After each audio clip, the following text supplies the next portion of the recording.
그 한국 지역마다 그 지역 축제가 참 많이 있습니다.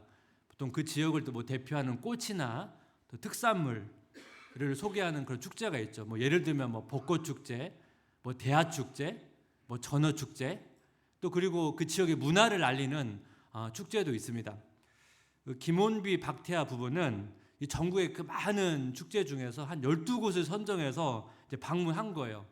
그래서 전국 축제 자랑이라는 책에서 그 축제를 참여한 그 소감을 이렇게 기록해 놨는데요. 이 부부가 그 전남의 영암 지역에 영암 왕이 문화 축제를 다녀왔습니다. 이 축제 아세요 혹시? 저는 이번에 처음 이제 알게 됐는데요. 학자마다 좀 의견이 다양하지만 영암 왕인 문화 축제, 왕인이 사람 이름이거든요. 이 왕인은 백제 시대 때 일본의 학문을 전파하고 일본 왕의 어떤 스승이 된 인물로 알려져 있습니다. 그래서 이 영암 지역에서 이 축제를 기억하면서 이 왕인 박사를 어떻게 소개하냐면 한국 최초의 K컬처의 시작이면서 전파자로 소개합니다. 한류를 처음 소개한 최초의 인물로 이렇게 소개를 합니다. 이 왕인 박사는 일본의 학문을 전파한 분이다 보니까 이 왕인 박사의 어떤 삶을 본받기 위한 취지가 그 축제에 좀 담겨하지 않겠습니까? 그래서 축제를 그 내용을 좀 살펴보니까 뭐 이런 프로그램이 있는 거예요. 어른들을 위한 프로그램인데 한시 짓기 경연대회. 그래서 어른들이 막 나와서 우편을 막 찾아가면서 한시를 짓고 그 순위를 매겨서 상품을 주는 것입니다. 이 어린이를 위한 프로그램도 있습니다. 이 학설이 여러 가지가 있는데 그 왕인 박사는 일본에 노노와 천자문을 전했다는 그 설이 있거든요. 막 그 뜻을 기리기 위해서 그런지 아이들이 이제 천자문과 논어를 배우는 그런 프로그램이 있는 거예요. 여러분 축제에 온 부모는 아이들을 서당 선생님께 맡기고 이 오랜만에 아이들로부터 해방되어서 쉬고 이 아이들은 얼마나 축제라고 얼마나 기대가 많았겠습니까? 근데 웬 날벼락인지 갑자기 서당 선생님께 붙잡혀가지고 오후 내내 이 천자문과 논어를 이제 배워야 됩니다. 이 한국의 뜨거운 교육열이 이 축제에도 이렇게 담겨 있는 것을 우리가 볼 수 있는데요. 우리가 어떤 존경하는 어떤 인물에 대해서 그분의 삶을 본받는 거 사실 권장할 만한 일이고 또 우리 그런 일들을 또 많이 하지 않습니까? 어릴 때부터 막 정기도 읽히고.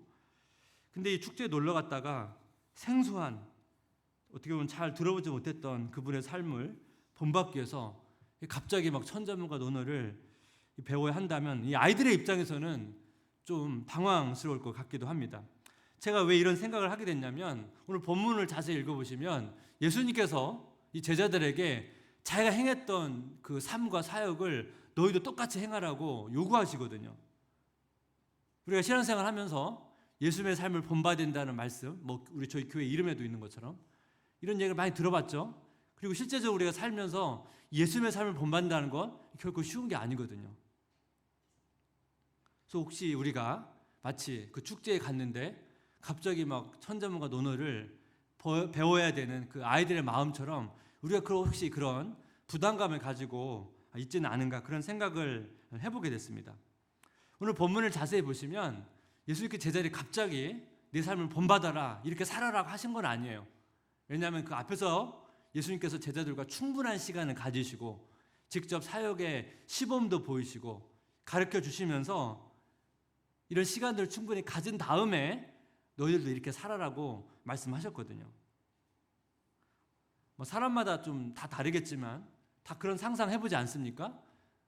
어떤 뭐 위인이나 뭐 드라마나 뭐 영화의 주인공 뭐 어떤 사람을 떠올리면서 나도 저렇게 한번 살아봤으면 그런 상상 한 번씩 다 하지 않습니까? 똑같이 제자들도 예수님의 사역을 지켜보면서 바라보면서 나도 예수님처럼 살면 얼마나 좋을까? 나도 저렇게 사역하면 얼마나 좋을까?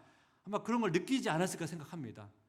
분명 제자들이 예수님의 모습을 보면서 감동도 받고 뭐 놀랍기도 하고 은혜도 받았으니까요. 예수님께서 제자들을 이제 파송하면서 몇 가지 이제 안내를 하거든요. 첫 번째, 예수님께서는 제자들을 누구에게 보냅니까? 마태복음 10장 6절, 오히려 이스라엘의 집에 잃어버린 양에게로 가라. 예수님께서는 제자를 이스라엘 백성에게 보냅니다. 예수님께서 사역하실 때도 마찬가지죠. 예수님께서 비록 가끔씩 이스라엘 벗어나서 다른 이방 지역에 가셔서 사역하신 적도 있지만 예수님의 1차적인 사역의 대상은 이스라엘 사람들이었습니다. 여기서 말씀하는 것은 우선순위입니다. 우선순위. 그럼 제자들이 전할 메시지는 무엇인가? 마태복음 10장 7절 가면서 전파하여 말하되 천국이 가까이 왔다 하고, 천국, 이 하나님의 나라가 가까이 왔다는 말씀을 전하라는 거예요. 이 말씀은 이 세례 요한과 예수님께서 전하셨던 메시지와 같은 메시지죠. 제자들은 예수님께서 전하셨던 그 메시지를 동일하게 지금 전하라는 요청을 받고 있는 것이죠. 제자들이 하는 사역도 마찬가지예요. 마태복음 10장 8절 보니까 병든 자를 고치며 죽은 자를 살리며 나병 환자를 깨끗하게 하며 귀신을 쫓아내되 너희가 거저받았으니 거저주라. 여기 보면 동사가 여러 개 나오는데 핵심은 다 뭐예요? 고치는 거죠. 예수님께서 행하셨던 사역을 세 가지 동사로 지금 몇 번에 걸쳐서 제가 반복해 드렸죠.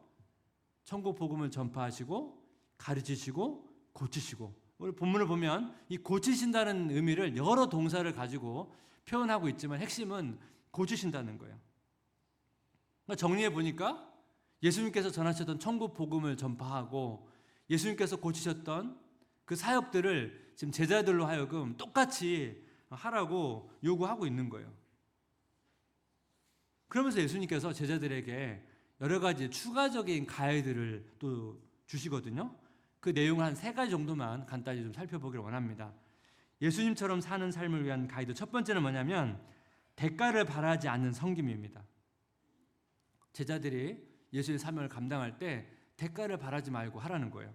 마태복음 10장 8절 9절 한번 같이 읽어보겠습니다. 병든 자를 고치며 죽은 자를 살리며 나병 환자를 깨끗하게 하며 귀신을 쫓아내되 너희가 거저 받았으니 거저 주라. 너희 전대 금이나 은이나 동을 가지지 말고. 여기 보시면 거저라고 하는 부사를 2번이나 썼거든요. 이 부사는 지불 없이 선물처럼 이런 의미를 가진 거예요. 너희가 하나님으로부터 선물처럼 받았으니까 그 선물을 주라는 거예요. 9절도 보니까 너희 전대에 너희 주머니에 금이나 은이나 동을 가지지 말고. 이걸 왜 할까요? 금이나 은이나 동은 그 당시 귀한 거 아니겠습니까? 이런 귀한 것, 이런 것을 뭔가 대가를 바라면서 사역하지 말고 이것을 바라면서 사역하다 보면 그 사역의 본질이 훼손되기 때문에 대가 없이 은혜로 섬길 것을 지금 이야기하고 있는 것입니다. 이 말씀을 우리가 살펴보면 정말 우리는 우리 삶에서 우리가 가지고 있는 모든 것을 선물로 여기는가? 뭐 예를 들면 월급도 생각해 볼 수 있겠죠? 많은 사람들이 한 달 동안 열심히 수고해서 땀 흘려서 월급을 받습니다. 그래서 이 월급을 자기 수고의 열매로 생각을 합니다. 하지만 그리스도인들은 이 월급도 하나님의 선물로 은혜로 여기거든요. 왜 그렇습니까? 우리가 일할 수 있는 환경과 또 시간과 건강도 주시고 또 지혜도 주시고 능력도 주셨다고 믿기 때문에 분명 우리의 수고가 들어가지만 이것을 하나님의 은혜로 선물로 인식한다는 거예요. 그래서 그리스도인들은 하나님께 받은 선물을 유통하는 존재입니다. 그래서 너희가 거저 받았으니 거저 주라는 것은 이런 원리 안에서의 삶의 원리를 말씀하고 있는 거죠.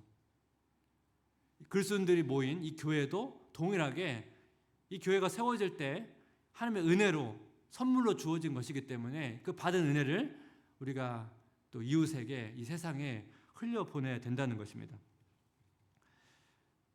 저희가 작년에 그 분당우리와 협력을 해서 도시에 있는 교회 중에서 좀 도와주면 잘 성장할 수 있는 교회를 저희가 후원을 했습니다. 주로 서울 경기에 있는 지역의 교회인데요. 올 여름에 이제 비 피해가 되게 많지 않았습니까? 그래서 좀 비 피해를 입었던 지역에 좀 교회를 좀 도와주면 좋겠다는 생각을 해가지고 조사하는 과정 가운데 이 교회가 속한 그 교단이 있거든요. 이 교단에서 비 피해 있는 그 지역의 교회를 이렇게 도와주더라고요, 1차적으로. 근데 저희가 속한 이 교회는 좀 교단이 크거든요. 근데 교단이 작은 곳은 교회 지원금이 너무 적다는 거예요. 그래서 좀 다른 교단에 있는 좀 작은 교회를 좀 도와주면 좋겠다. 그래서 저희가 이제 작은 교단 총회에 연락을 드려서 혹시 그 교단에 이 비 피해를 입은 교회가 있으면 저희가 좀 돕고 싶다 해서 그 총회로부터 이제 교단으로부터 교회 하나를 추천을 받았습니다. 경북 영주에 있는 교회인데 비 피해가 많아가지고 이제 산사태가 나가지고 뭔가 이렇게 조치를 취하지 않으면 교회 건물이 무너질 수 있다는 거예요. 그래서 제 이번에 여름에 그 교회를 좀 후원을 했습니다. 생각해 보니까 여러분 무너질지 모르는 교회를 여러분 이렇게 참여할 수 있겠습니까? 얼마나 불안하겠습니까? 교회 갈 때마다. 그래서 뭔가 좀 조치를 취해야 그래도 그 교회가 얼마나 또 마음도 힘든데 또 성도님들이 또 얼마나 마음 힘들겠어요. 그래서 좀 저희가 잘 알지도 못하지만 그 교회를 좀 후원을 했습니다. 이번 여름에 우리 교회 성도님께서 이제 회사를 운영하시는데 그곳에 이제 외국인 노동자가 좀 많이 있습니다. 그래서 회사에서 외국인 노동자를 위한 쉼터도 마련해주고 또 몇 분의 선교사님들이 그곳에 가셔서 한국어도 가르쳐 주시고 이러면서 그리스도의 사랑을 잘 전하고 있습니다. 그래서 그 사역을 이제 러브 그라운드라고 이제 이름을 붙였는데 제가 몇 주 전에 청소년부 이제 훈련생들과 청년부체들이 그곳에 같이 가서 외국인 노동자들과 함께 시간을 보내고 왔거든요. 자기 나라를 떠나서 이 한국에서 또 지내면서 얼마나 외롭겠습니까? 그래서 좀 친구가 되어주자는 의미로 같이 좀 서로 알아가는 시간도 갖고 같이 음식도 나누면서 그런 시간을 가지고 왔거든요. 그래서 앞으로 좀 이런 기회와 시간을 더 자주 가지려고 합니다. 그 한국 기독교에서 그 미셔널 처치라는 용어가 오래전부터 이제 소개가 돼서 참 많이 이 의미가 많이 전달되면서 긍정적인 부분이 있어요. 왜냐하면 이 미셔널 처치라는 용어가 우리의 모든 삶이 선교적 삶이라는 거거든요. 그래서 뭐 비즈니스 선교, 뭐 일상 선교 이런 용어들이 나오면서 성도님 시각 가운데 우리 삶을 선교적 관점에서 바라봐야 된다는 그런 긍정적인 요소도 있는데 또 한편 어떤 좀 부작용이 있냐면 원래 선교의 기본 개념은 다른 민족, 다른 언어, 다른 문화권에 있는 사람에게 복음을 전하는 것이 기본 개념이거든요. 근데 코로나 이후로 이 다른 민족에 있는 영혼들을 향한 이 선교 사역이 많이 위축됐다는 거예요. 그래서 뭐 저희 교회는 아직 선교부가 없지만 우리가 다른 민족에 있는 영혼들을 위해서 복음을 전하고 또 섬기는 일에도 더 힘을 써야겠다는 생각을 제가 하고 있습니다. 저희가 작년에 그 인근의 그 풍도촌동 행정복지센터와 좀 협력을 해서 좀 어려운 지역의 어려운 분들을 좀 돕는 일을 몇 차례 했거든요. 그래서 올 여름에 그 시작되기 전에 미리 좀 부탁을 드렸어요. 혹시 또 지역에 어려운 분들 있다면 제가 돕고 싶다고 부탁을 드렸는데 최근에 연락이 왔거든요. 예전에는 그 명절이나 연말에는 그 지원품이 많이 있으니까 그래서 이때 말고 좀 다른 기간에 좀 섬겨달라고 부탁을 제가 받았는데 올해는 이제 아마 국가적으로 복지 예산이 좀 줄어든 것 같습니다. 그래서 명절에 들어오는 기본 지원품이 이번에 많이 부족하대요. 그래서 이번에는 좀 명절에 좀 지원해주면 좋겠다고 요청해서 이번에 151가정에 이번에 쌀을 지원합니다. 이번 주에 지원할 거고요. 작년에는 우리가 추수감사절쯤에 그 박스에 생활 물품을 넣어서 보내드렸잖아요. 이번에는 이제 쌀을 지원하기로 했습니다. 저번에 우리가 긴급구호뱅크라고 성도님께서 후원을 해주셔서 저희가 이번에 뭐 저희가 아직 선교부는 없지만 아직 조직이 없어도 섬길 수 있는 사역들을 지금 계속 하고 있습니다. 그래서 하나님께서 우리 교회에 주신 은혜들을 이렇게 흘려보내는 그 일들을 좀 계속 잘 하기를 제가 소망하고 있습니다. 제가 이제 직장생활 하다가 이제 목회를 하다 보니까 성도님께서 얼마나 목회자를 생각하고 또 섬기기를 원하시는지 제가 그걸 여러 번 사역하면서 느끼게 됩니다. 그 성도님의 그 마음을 느낄 때마다 저도 너무 감사한 마음이 들고요. 저도 그 감사한 마음을 받고 또 성도님을 또 섬겨드려야 되겠지만 저도 한편으로 저보다 더 열악한 환경에 있는 사역자분들이나 가난한 사람들을 섬기기를 원하거든요. 저랑 아내랑 사실 직장 다니다가 같이 이제 직장을 그만두고 이제 목회를 하다 보니까 그래서 그 결혼 초기에 그런 얘기를 했어요. 우리가 비록 목회자의 길로 들어왔지만 여전히 좀 어려운 분들을 돕는 그 일들을 목회자 돼도 계속 하면 좋겠다. 그래서 사실 지금까지 그 일을 계속 해오고 있거든요. 그 일을 하려다 보니까 아무래도 여러분 직장 다니는 때 사례랑 아무래도 목회자의 사례는 좀 다르잖아요.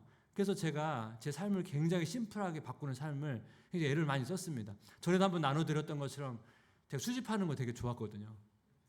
직장 다닐 때까지는 제가 뭐 이것저것 모으는 거 좀 했거든요. 제가 직장 그만두고는 제가 수집하는 게 없어요.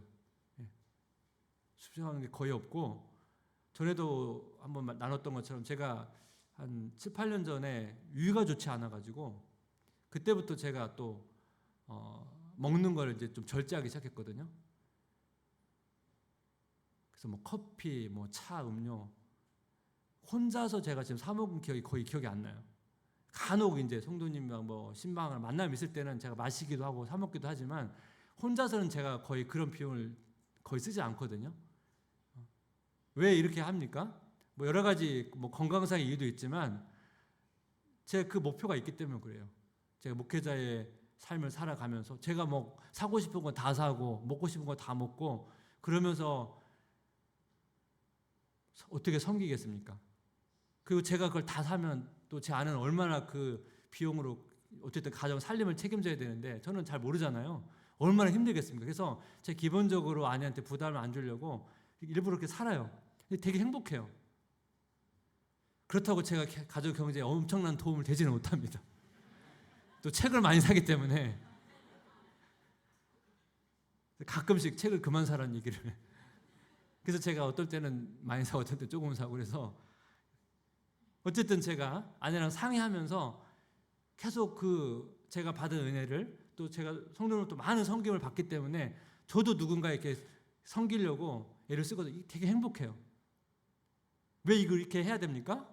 우리 주어진 모든 것이 하나님의 선물이고 하나님께 주신 것이기 때문에 내게 아니기 때문에 당연히 필요한 분들에게 보내드리고 섬기는 것은 자연스러운 것이고 또 감사하고 기쁨이기 때문에 그렇습니다. 예수처럼 사는 삶을 위한 가이드 두 번째는 뭐냐면 하나님의 공급하심에 대한 신뢰예요. 우리가 사명을 담당할 때 하나님의 공급하심을 경험해야 된다는 거예요. 마태복음 10장 10절 한번 같이 읽어볼까요? 여행을 위하여 배낭이나 두보롯이나 신이나 지팡이를 가지지 말라. 이는 일꾼이 자기의 먹을 것 받는 것이 마땅함이라. 여기 사실 보면 여행을 위하여 배낭, 두보롯, 신, 지팡이 이 정도 있어야 되는 거 아닙니까? 우리가 여행 갈 때 뭐 최소한 우리가 챙겨가는 필수품이 있잖아요. 이거 딱 보면 뭐 우리 산이나 어디 등산 가거나 어디 갈 때 많이도 아니고 이 정도는 있어야 되는 거 아니겠습니까? 예수님께서 이것도 가지지 말라는 거예요. 근데 마가복음을 보게 되면 이 중에서 뭐 신이랑 지팡이는 또 가져도 된다고 말씀하세요. 마가복음 6장 8절 9절 명하시되 여행을 위하여 지팡이 외에는 양식이나 배낭이나 전대의 돈이나 아무것도 가지지 말며 신만 신고 두보롯도 입지 말라 하시고, 약간씩 이제 복음서마다 관점의 차이가 있는데 중요한 건 뭐냐면 예수님의 의도예요. 이 얘기를 왜 하셨냐는 거예요. 예수님께서 지금 제자들을 훈련시키는 과정 중에 있습니다. 지금 뭘 훈련시키는 거예요? 아무것도 가지지 말고 아무것도 준비하지 말고 오직 하나님만 바라보면서 사역을 해보라는 거예요. 하나님께서 어떻게 채우시는지를 경험하라는 거예요.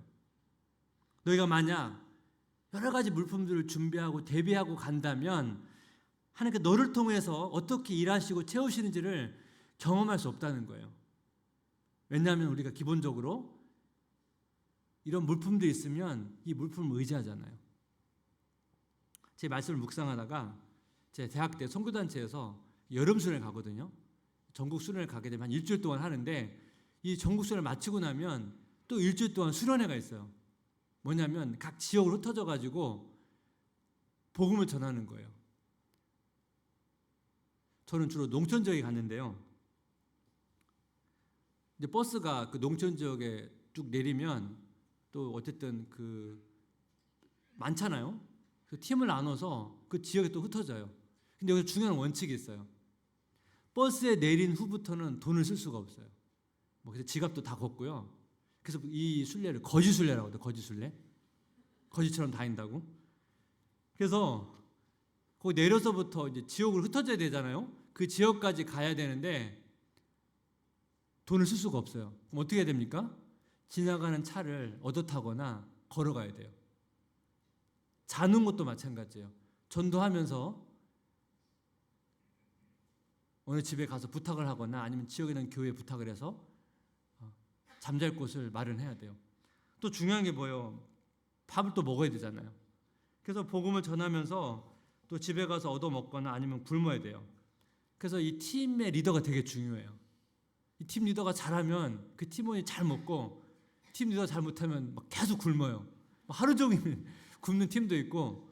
그래서 농촌 지역에 많이 가니까 제가 농촌 그 농사일을 도와주면서 식사 지원 받기도 하고. 근데 제가 경험했던 대부분은 뭐냐면, 보통 농촌 지역에 젊은이들이 없잖아요. 저희들이 막 돌아다니면 할아버지 할머니께서 궁금하게 물어봐요. 그럼 제가 막 이렇게 설명하잖아요. 그러면 식사 때가 되면 밥은 먹었냐 그러면서 들어오라고. 그래서 막 밥을 챙겨줘요. 그러면서 손자 손녀가 그리운 거죠. 그래서 자기 손자 얘기하고 손녀 얘기하면서 그런 마음으로, 그래서 우리가 식사 이렇게 얻어 먹으면서 이렇게 그 사역을 했습니다. 그래서 거주일 다 마치고 다 모이거든요. 모이면 뭐 복음 전하면서 받았던 은혜도 나누고, 자기가 얼마나 좋은 숙소에서 잤는지, 얼마나 잘 얻어 먹었는지, 그리고 뭐 차를 타고 얼마나 잘 이동했는지 막 이런 거 막 나눠요. 막 간증해요. 처음 경험하는 거죠. 사실 우리가 뭐 먹고 뭐 이동하고 자는 거 대부분 다 돈으로 해결하잖아요. 그러니까 우리가 사실 일상에서 이런 거를 잘 경험하지 못하는데, 이런 환경에 가다 보면 기도가 나오거든요. 한 끼 굶으면 기도가 간절해지거든요. 그래서 막 도와달라고 막 뜨거운 땡볕을 걸어가면 막 차를 보내달라고 막, 그래서 막 차가 오면 막 신나가지고 막 환호하고 그러거든요. 평상시 뭐 차 지나간다고 우리를 감사합니까? 그렇지 않잖아요. 근데 우리가 그런 환경에 있으면 하나님의 인도하심과 채우심을 더 생생하게 체험할 수 있다는 거예요. 제가 지금까지 이제 인생을 살아오면서 저도 제가 필요한 것이 꼭 채워져야 행복할 것 같은 그런 마음을 가진 적이 있었거든요. 제가 이렇게 신앙생활을 하고 훈련을 하다 보니까 제가 필요한 것이 채워지지 않아도 충분히 행복할 수 있구나, 주님 안에서 만족하고 또한 예기치 못한 하나님의 도우심과 은혜를 경험하면서 충분히 행복할 수 있구나를 제가 경험하는 것입니다. 우리가 세상 사람들보다 더 많이 가져서 행복한 게 아니고 여러 가지 결핍이 있다 할지라도 더 행복할 수 있다는 것을 보여줄 수 있어야 되는 것이죠. 성도의 삶 가운데 비록 여러 가지 지금도 우리가 다 채워진 삶은 아닐 거예요. 다 성도님마다 여러 가지 결핍이 있고 어려움이 있지만 이 하나님을 의지하면서 이 하나님의 공급하시는 경험하면서 그 행복을 누리시기를 주님의 이름으로 기도하고 축복합니다. 예수님처럼 사는 삶을 위한 가이드 세 번째는 뭐냐면 이 사람의 반응에 대한 자유예요. 이 마태복음 전체에 예수님의 가르침은 5번 정도 나오거든요. 첫 번째가 이제 산상수훈이고, 이 두 번째가 지금 우리가 읽은 본문 마태복음 10장인데, 이 마태복음 10장은 내용이 뭐냐면 예수님께 제자를 파송하실 때 이 제자들 향한 가르침이에요. 예수님께서 제자를 파송하기 전에 지난번에 한번 말씀을 나눴는데, 예수님께서 이 제자들을 향해서 이런 말씀을 하세요. 추수할 것은 많지만, 추수할 영혼들은 많지만 일꾼이 부족하다고. 그러면서 이 추수라고 하는 이미지를 사용하시거든요. 이스라엘 사람들이 이 추수라는 이미지를 하면 두 가지를 떠올립니다. 첫 번째는 뭐냐면 수확의 은혜예요. 수확의 은혜. 추수를 하면 당연히 추수를 거두게 되잖아요. 그 은혜와 기쁨이에요. 예수님의 말씀을 빗든다면 잃어버린 영혼들이 복음을 받아들이고 또 회복되고 치유되는 것, 이게 추수예요. 마태복음 8장 9장을 보면 예수님께서 계속 어떤 이적을 통해 사람들을 고치시고 회복시키잖아요. 예수님의 추수를 보여주고 있는 것입니다. 추수의 두 번째 이미지는 뭐냐면 심판이에요. 심판. 제자들이 지역마다 흩어져서 이 평화의 복음을 전할 때 그 복음을 거부하는 사람도 있을 거라고 예수님께서 말씀하세요. 그런데 그 사람들이 거부하면 그 평화가 전하는 너에게 올 것이라고 말씀하세요. 그러면서 중요한 말씀을 한 구절 더 하거든요. 마태복음 10장 14절 한번 같이 읽어보겠습니다.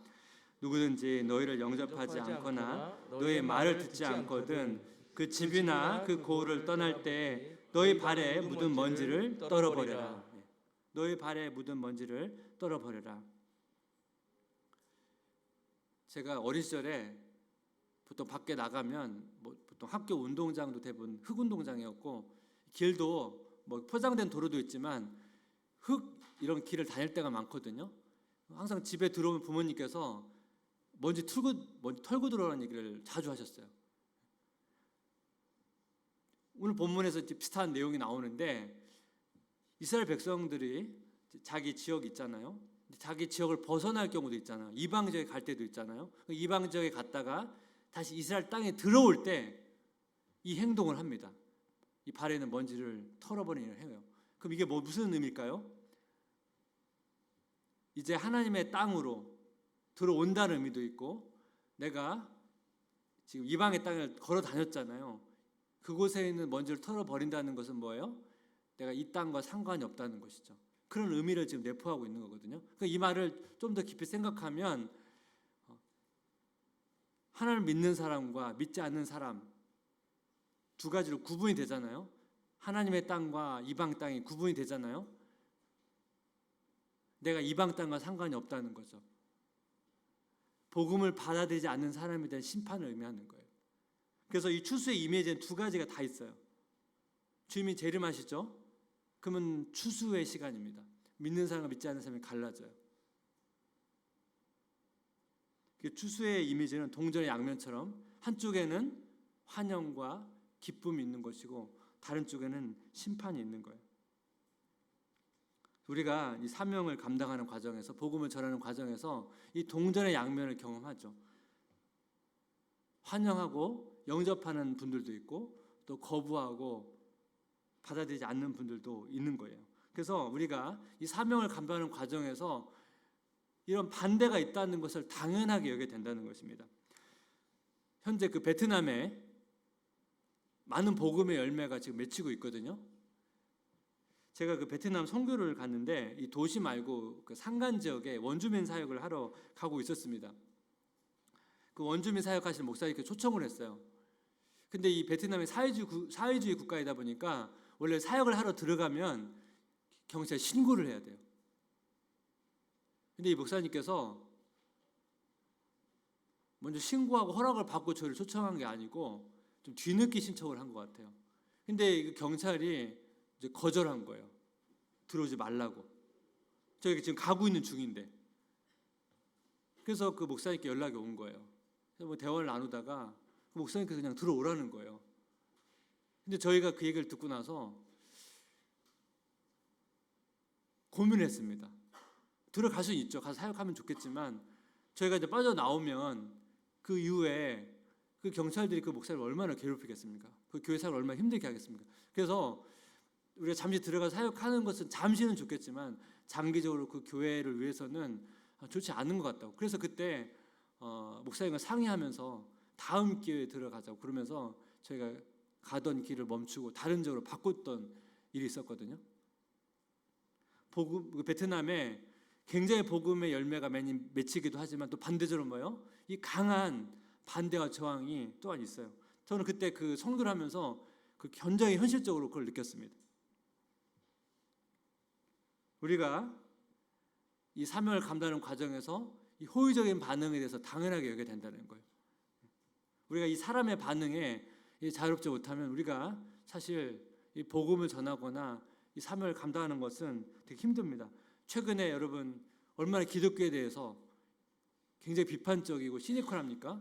이런 상황이 있다 보니까 사실 우리가 믿지 않는 사람과 관계할 때 굉장히 조심스럽고 뭔가 일을 진행할 때 그런 사람들의 생각들을 읽어가면서 지혜롭게 해야 되긴 하겠지만 우리가 반대를 피하려면 아무 생각도 못해요. 그래서 때로는 반대가 있다는 것을 우리가 알고 해야 되는 거죠. 예수님도 사역 가운데 반대가 있었죠. 초대 교회도 있었죠. 우리가 20, 30년 전에 한국 교회가 굉장히 부흥할 때도 반대가 있었습니다. 지금도 있습니다.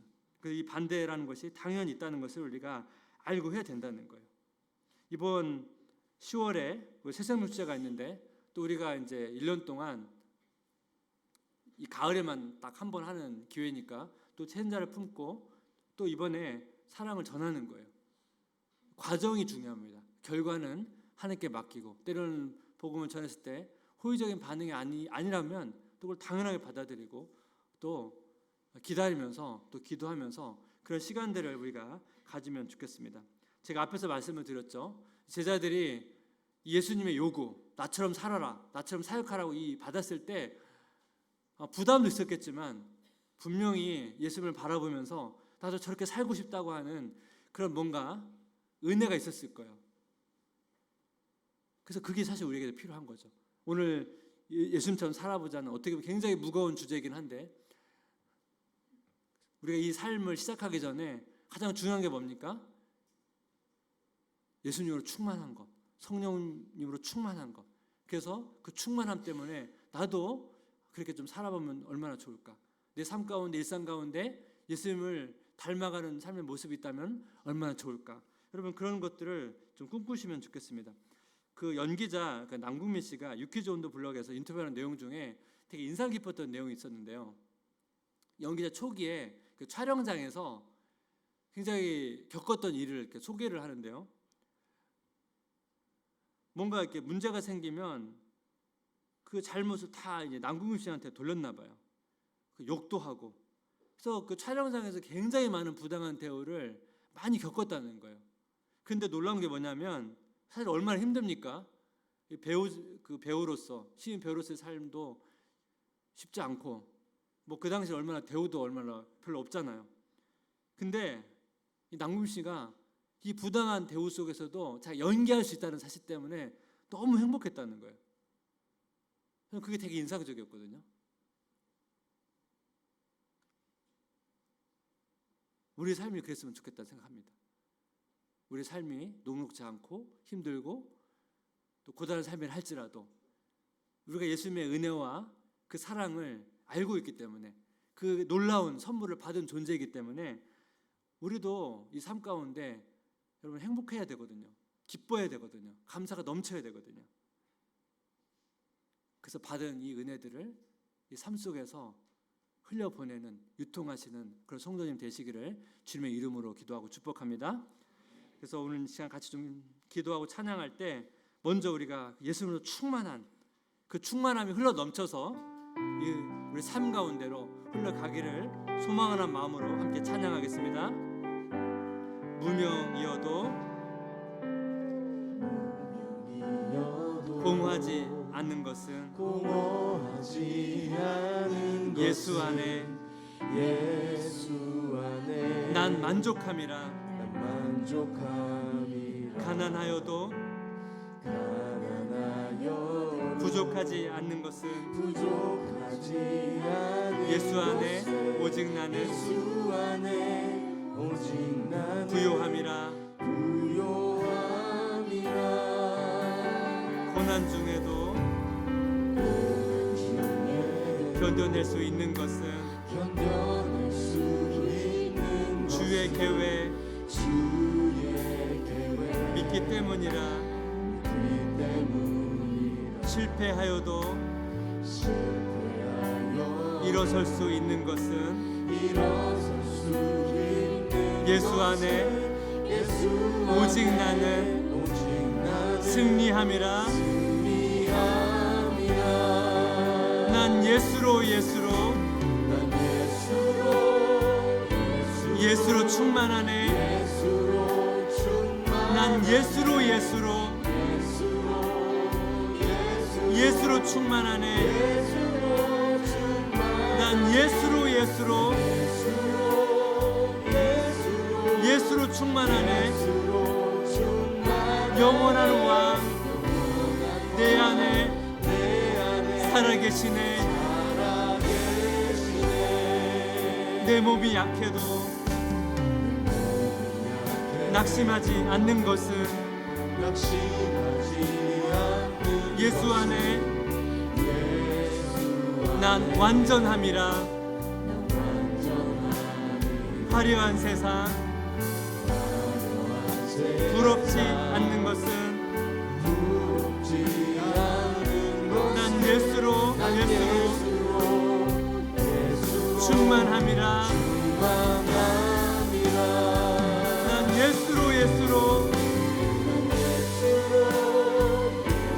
예수로 충만하네. 세상 모든 것들도 부럽지 않네. 난 예수로 충만하네. 영원한 왕 내 안에 살아계시네. 난 예수로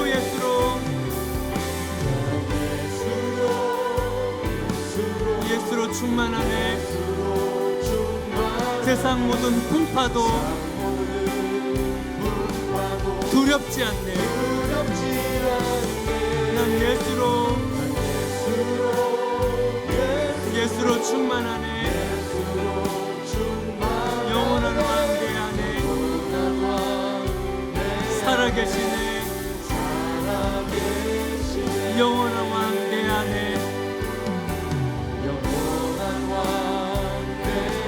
살아계시네. 다시 일어나 주를 예배함이 먼저 우리 안에 충만하기를 원합니다.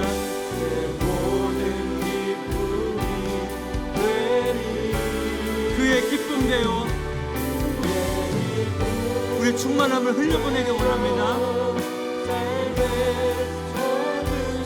주께 다 내어드리리. 우리 다시 한번 선포하며 다시 일어나 주를 예배함이 내 모든 기쁨이 되리.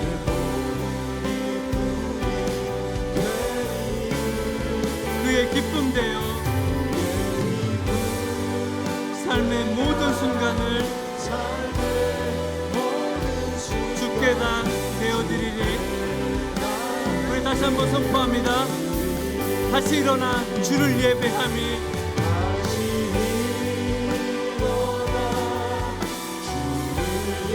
우리 성령으로 충만하기를 소망합니다. 그의 기쁨 되어 우리 삶의 모든 영역에 주께 다